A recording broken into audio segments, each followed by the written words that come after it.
working to register people in other states to vote here in Georgia. We have opened an investigation into a group called America Votes, who is sending absentee ballot applications to people at addresses where they have not lived since 1994. Vote Forward, who attempted to register a dead Alabama voter, a woman, to vote here in Georgia. The New Georgia Project, who sent voter registration applications to New York City. And Operation New Voter Registration Georgia, who is telling college students in Georgia that they can change their residency to Georgia and then change it back after the election. Let me be very clear again. Voting in Georgia when you are not a resident of Georgia is a felony, and encouraging college kids to commit felonies with no regard for what might mean for them is despicable. These third-party groups have a responsibility to not encourage illegal voting. If they do so, they will be held responsible. Let me emphasize this again. Casting an illegal vote in Georgia is a felony. Casting more than one vote in Georgia is a felony in one election, obviously. This office will continue to take steps to protect the voting rights of the legally registered Georgians of this state, Republican, Democrat, Independent, and whatever other party you may be a member of, and whoever you align with. Upholding the law matters, truth matters, and your vote matters. Anyone telling you to boycott an election is not on your side. Your right to vote is sacred. Don't let someone con you out of it. Everyone in my office is doing their job. We'll continue to follow the law, and we will continue to follow the process. Thank you very much.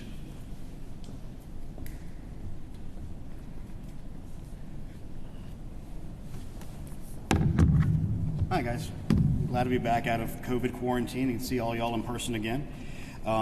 Just basically wanted to go over a couple of extra things because we are moving on. Obviously, we're out of the recount process soon. The ENR page will likely be launched today. We're working with the counties right now to make sure that that gets done properly so that people will see that, because this recount result will be the certified result, which may require having a few counties recertify, and if that's the case, in the states recertify. Just the presidential is the only thing that's going to change on that. So we're having to go through the efforts on that. Another thing is, if we look at January 5th, beginning, we are at 940,000 absentee ballots will be a part of that process so far. Included in that total is about 84,000 that are still on the elections dashboard from the online ballot application tool. The counties have to go through and verify that they are actually the proper requestors. 1,040 ballots have already been accepted, voted, and sent into the counties so far. It's a small trickle. We expect to get a lot bigger soon. Let's see. That's basically where we stand. So any questions you'll have right now? Justin. Yeah. The Secretary said 250 investigations underway. Mm-hmm. Is there any indication that there's evidence in those investigations that would in any way change the results of this election? It's an unknowable unknown at this point because there are 250 of them, and until you dig into the details of them, you can't know for certain. There's nothing that has jumped off the page at us as saying, yes, there's that amount right now. Like the Gwinnett one's very specific. If there's more ballots than there are envelopes, that's obviously an issue, but we don't have any idea if that delta even exists, let alone the amount of that delta yet. Was there evidence provided for that Gwinnett allegation? A board member, a Republican board member, filed an affidavit stating that she thinks from her observations that that is the case. So that's the kind of specific charge with a specific person making a specific, charge that we can binary go and do. We can say, yes, this is true, no, this is not true. It's better than the sort of generalized thing we see in many of these, which is like, we think there's lots of issues, and you need to look at that. It's very hard to then investigate that, but a specific charge that can be looked at in a binary way, it either is or it isn't, that's the kind of thing we're built to try to do. Or if you can get even a specific issue around, we believe this person did something wrong, or this county did something wrong on these days. There's things we have to have. A generalized, let's look at it all again. I saw Twitter's not exactly the best place to have these kind of discussions, but somebody said, you know what, I think we need to go back and recheck all the voter IDs again for all the in-person ballots to make sure those are okay. I mean, you can't follow up on a lot of these things in a real way like that. Yes, ma'am. Secretary of State said that there now says investigation into third parties registering voters. Does that have to do with the general election, or is that just ahead of? This is moving forward right now. This is new information that we've received of these outside groups attempting to register people illegally, potentially, in other states. That's for the January 5th election. Yes. Maybe follow up on that. Yeah, Doug. The Secretary specifically mentioned college students. Yes. If an individual moves into Georgia for the purpose of going to a college and establishing residency here, is there anything wrong with that person? If the person's actually establishing residency, but as we discussed, the way that these people are presenting it to them is like, hey, you can switch your residency here and then switch it back after the election. They're literally saying, hey, it's okay to commit a felony. But I mean, isn't there? If they chose to be here after the fact, obviously, because it's really part of a state of mind, but if they're going in and being sold, hey, you can do this just to do this purpose and switch it back right after, it's very specific. That is literally the definition of the felony we're discussing. What else we got? Yes? Hey, could you describe and elaborate on these Dominion issues in Fulton County? Here's the thing. There were no Dominion issues in Fulton County. There was a Dominion server that crashed because Fulton County literally ignored the basic instructions and the directions of the vendor on this one. They were given what is called an express server to do LNA, which is logic and accuracy testing, on the machines they're going to be using for the election tomorrow, basically. And they instead decided hey, we're going to use this for the recount, when they should have been using their central server. So what happened was they built the first cards out of their central servers. This is going to get deep in the weeds, and I apologize for that. So they built, I think it was 7 cards. I'm not exactly positive, and they were intended for absentee by mail scanning. You have to set up each one of the tabulators differently in order to keep the bucket straight of the 4 different types of ballots. Let's go through those again. There's election day ballots, provisional ballots, early voting, which is absentee in person, and then the absentee by mail ballots. There's 4 basic buckets, so that's the tabulators they had to do. So what they did, kind of cutting a corner, their intention was, we're going to use the express server as the one we upload all the stuff into. And there was a Dominion employee there that says, you can't do that because it will crash that server. So they said, okay, well, we're going to put the database on here and we're going to make the tabulators off of this. But then they didn't follow procedure and did not back up that thing. Actually, I take it back. They did back it up, but they did it on the same drive. So when that server crashed, that computer crashed, it's really just a computer like this. It's just a simple laptop computer. And it crashed, so they could not get that database off, because once you make the tabulator on the new database, the timestamp is different than the original database you had. So you can't then upload it, because that's a security measure, because you don't want to have something that wasn't created in the right place that can then upload into your existing election project. So again, Fulton County, with one particular technician, ignored the directives of our office, ignored the opinion and directions from the vendor, and caused this situation by ignoring that and choosing to go their own path, even though they were told, don't do that. So now they're going to be forced to rescan ballots. It has nothing to do with servers being wiped. Nobody directed that. That's just a lie. It's made up out of whole cloth, and it's the kind of stuff we're having to deal with. So that's the situation we're in right now, but that's what really happened. Does that give you a better clarification as to what happened? It does. Will it impact the results at all? It won't impact the results. It's more work and more man hours and more time, which is the kind of thing you often find when you cut corners, you end up adding cost and time because you cut corners. And that's what happened in this case in Fulton County, which every other county has managed to pull this off pretty well. Fulton County on this one particular thing didn't get it right because one technician was there. And then they compounded the error by sitting there for 4 hours yesterday and not explaining to the press and to the observers there what was happening, which led to rampant speculation, and where we get some of these lies about the secretary ordering servers to be wiped, because it's just not true. All right. Yes, sir. Just to clarify, the organizations that the secretary named, do you have specific evidence that they are encouraging people to move to Georgia to register to vote? Specifically, Not question to move to Georgia. Some people are here, and the other ones, they're literally sending it to people in other states to register here. They sent registration stuff to a dead woman in Alabama. I mean, so we have specific evidence, which is what I've repeatedly said at this podium. If the office gets specific evidence to follow up on, we will follow up on it. is it possible there is an explanation that these will be turned out to be perfectly legitimate?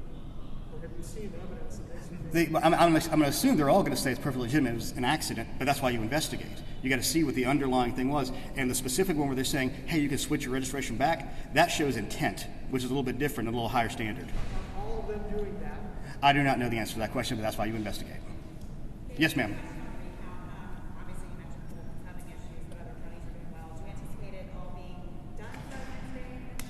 I have confidence it'll all be done by Wednesday at midnight, but it is 2020, so I'm never going to say, yeah, we know it's going to happen, but we're pretty sure it's going to happen. Brief Yeah, question Doug. about the Dominion system, if I may.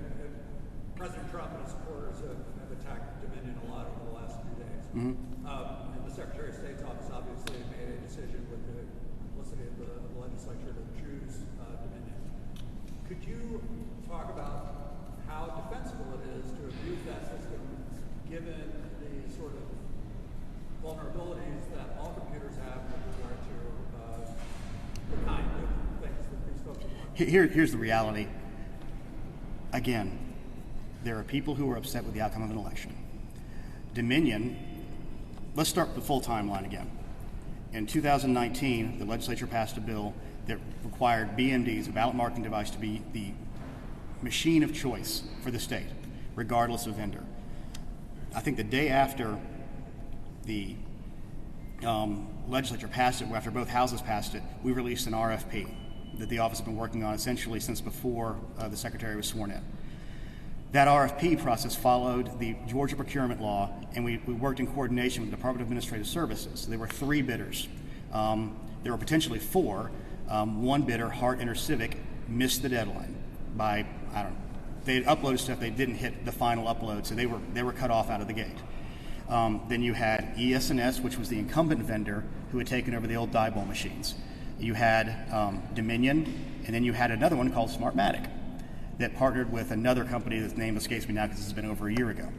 So we went through a process, and they were scored. There was 32 main questions, and I want to say there's something like 250 or so sub-questions from that were all scored by a group of individuals. There were 7 people on the committee, and they were not just Secretary of State. In fact, I think there was only 2 from Secretary of State's office, but we had a disability advocate there. We had 2 elections directors on there.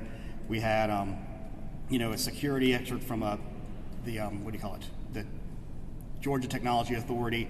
So we had a multi-faceted group of people doing these evaluations.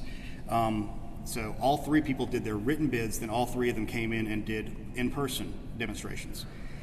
From those, the initial scoring came in. The ES&S was number 1 in technical, but they were bad on pricing, and Dominion was best on pricing and just a little behind ES&S on technical. So then we moved into a negotiation phase with both ES&S and Dominion. And there's a lot of security questions throughout all of this thing, and so everybody answered those things equally. And we put price down at only 25% of the overall amount, so that was only part of it. And it was a smaller part, because we were trying to say, what are you balancing off on this for the taxpayers versus what you're getting on the value side?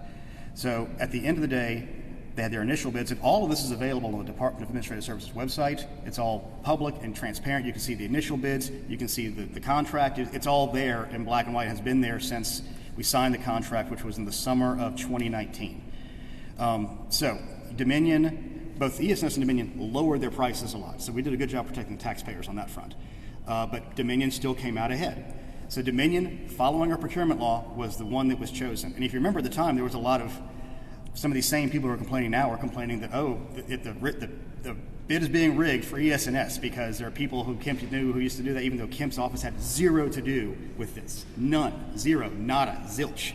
So we chose Dominion, we executed the contract, and we started doing something that nobody said we could do. We got all the equipment out from the initial order by Valentine's Day of 2020. That was our first big lift that we did.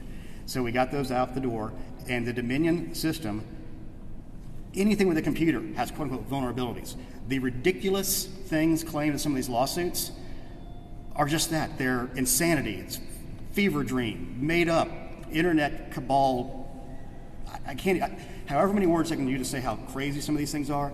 Nothing was shipped overseas. No votes were switched. We did a hand audit that proved no votes were switched. I mean, that in and of itself should have been enough to make people understand that. So the idea that there was a machine flipping votes didn't happen. So once that's out of the way, then they shift gears on some of these things to talk about the system itself, but there's no proof of Dominion's system having any flaws like that. The situation in Texas that some people have related back to this was they literally had a light they wanted to plug in to an open USB port so a voter could press a button to ask for help. And I said, well, that's an open USB port. That's a security risk. We don't have that issue in ours because we don't have that. All of our stuff is sealed and taped in and not accessible on those fronts. I said the other day, It's like playing a game of whack-a-mole. Every time we knock down one, there's a new crazier one. So we're doing our best to be transparent and answer all these charges because there are people out there who people respect and are believing some of these things.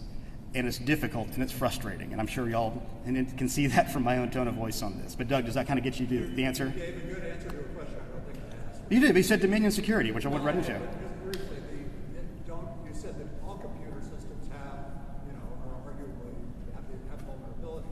This raises questions about whether states, not just Georgia, ought to be rethinking the extent to which they use computers. No, I mean, you can mitigate all these things. It's always going to be that way because if, let's say we go to the Luddite version and you do hand-marked, hand paper, hand counting, we would still be counting. It's an insane thing. We're a nation of 300 million people. And you have to have systems in place, and actually these systems provide extra guardrails and extra checks to make sure that everything is being done properly. Imagine going to your bank and saying, I only want to do things with checks and cash now. You couldn't do it. I mean, we don't live in that kind of society. And there's nobody shown any actual real vulnerabilities that have ever been exploited. And I'll quote Chris Krebs, that this is the most secure election in the history of the United States. And I can guarantee you this is the most secure election in the history of the state of Georgia. Are there going to be bad actors? Are there going to be mistakes? Are there going to be people who try to exploit issues sometimes? Absolutely. That's why we investigate double voters. That's why we investigate potentially dead voters. That's why we investigate people trying to illegally register things. But nearly every single one of those has zero to do with the system and 100% to do with individuals trying to game the system. And it always comes down to that. What else? Yeah. I just want to make really sure that I describe accurately what y'all are saying with the investigation. Would it be accurate to say that in at least one case, a company or one of these organizations asked or encouraged someone to move to Georgia temporarily to vote? No, I didn't say move to Georgia again. What I said was there are people outside of Georgia that were trying to register, and or people who are in here who are temporary residents who they're trying to say, hey, you can vote this way and then flip back. And that's where you get to the intent of you're really trying to game the system at that point. So we're not saying they're trying to encourage people to vote here. There was a lot of Twitter activity, and we've seen some other internet move to Georgia and vote. So we do know that exists too, and we're trying to track that down as well. But these 4 specific ones had more to do with trying to register people illegally directly. All right. You specifically mentioned the New Georgia Project. I didn't. The secretary did. What's the specific allegation about that? And that specific one, they sent voter registration forms to individuals in New York City, and obviously not living here. What else? Anybody? All right. Well, thanks, guys. Holler at you later. Glad to be back.